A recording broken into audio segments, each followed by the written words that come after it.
आबिद साकी साहब, मुझे याद है 12 जुलाई को मियां नवाज शरीफ साहब जब 2018 में पाकिस्तान आया, हम उस जहाज में उनके साथ मौजूद थे, तो जहाज से ही उनकी गिरफ्तारी अमल में लाई गई थी। तो इस बार ये सहूलत अदालत की जानिब से उनको दे दी गई है कि आप ठीक है 24 को पेश हो जाएं और उसके बाद उनका मामला देखते हैं। सरेंडर किए बगैर कैसे जमानत मिल सकती है, ये जरा थोड़ा सा इसको क्लियर करेंगे इस मामले को। देखिए ना, उस वक्त की जो सूरत अहवाल थी उसके मुताबिक उन्होंने कानून को इस्तेमाल किया और अब एक नई सूरत हाल में नए अंदाज से उसी कानून को इस्तेमाल किया जा रहा है। मैं आपसे गुजारिश ये करना चाहता हूँ कि इसमें आइन और कानून वाली बात है नहीं कोई।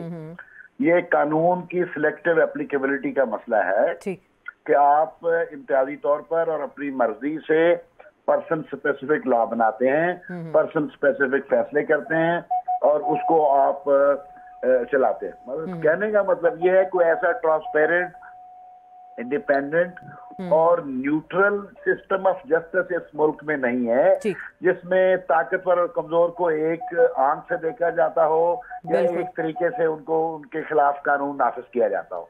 तो मेरा तो पहले दिन से ये मौक़िफ़ है और बार बार मैं यही अर्ज करता हूँ कि जब तक तबकाती मुआशरे होते हैं, तबकाती मुआशरों में कानून और इंसाफ का निज़ाम भी तबकाती होता है। वो बालादस्त तबकात के लिए और होता है और ज़ेर दस्त तबकात के लिए और होता है।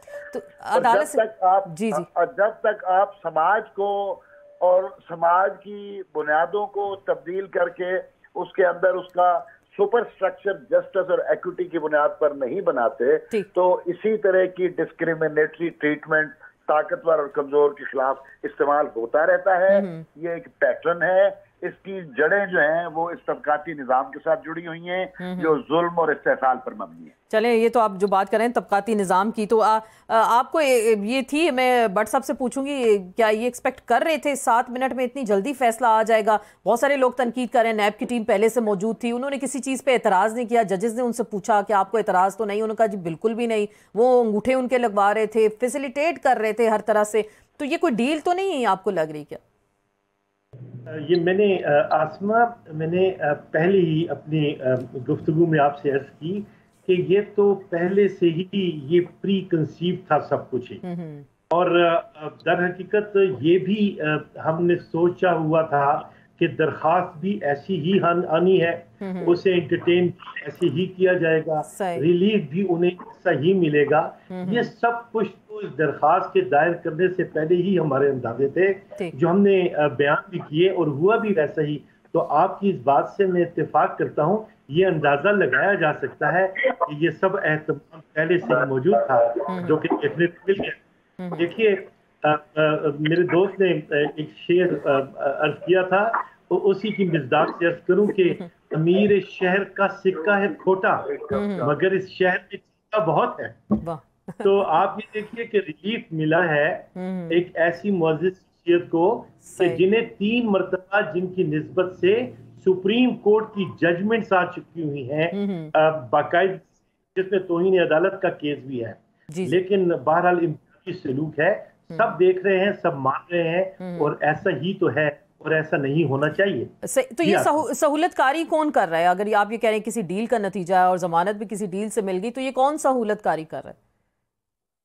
देखिए, जो फैक्टर्स इन्वॉल्व होते हैं ना, अब देखिए जो अदालत में रुझानात हम देख रहे हैं। देखिए, इमरान खान हमारे लीडर हैं, उनके साथ इंसाफ होता हुआ दिखाई नहीं दिया जा रहा और जो बर्ताव किया जा रहा है वो जानिबदाराना बर्ताव लग रहा है। और जानिबदारी कौन कर सकता है? देखिए, यहाँ पे हमारे मोहतरम चीफ जस्टिस साहब ही है ना, ये बायोमेट्रिक कानून फकत इन्हीं का नहीं था बल्कि इनसे पहले जो चीफ जस्टिस थे उन्होंने भी एस्टैब्लिश किया था। तो आप देख लें उसकी वायलेशन की इजाजत किसने दी, ऑब्जेक्शन लगी एप्लीकेशन पे वो रद्द किसने की।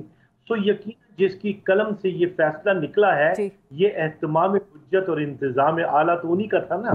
जी सही। तो ये किसी और के हुक्म पे बायोमेट्रिक्स हो सकते हैं? कुछ ऐसी खबरें आई कि अता तारड़ साहब के बायोमेट्रिक्स हुए मियां नवाज शरीफ की जगह, ऐसी कोई प्रैक्टिस हो सकती है? ऐसी ना ही प्रैक्टिस है और ऐसा ही ना ही एहतमाम किया जा सकता है। ये स्पेशल ट्रीटमेंट है जो दी गई है और ये सबको नजर आ रहा है, इसकी हम कोई तावील नहीं निकाल सकते। हुक्म हाकिम मर्गे मफाजात अब चीफ जस्टिस साहब का वही इस्टेब्लिश ऑर्डर था, उन्होंने ही अपनी कलम से इसे अंडू कर दिया। तो यही देखने को मिल रहा है और यही हकीकत है। आपको यही हकीकत लग रही है।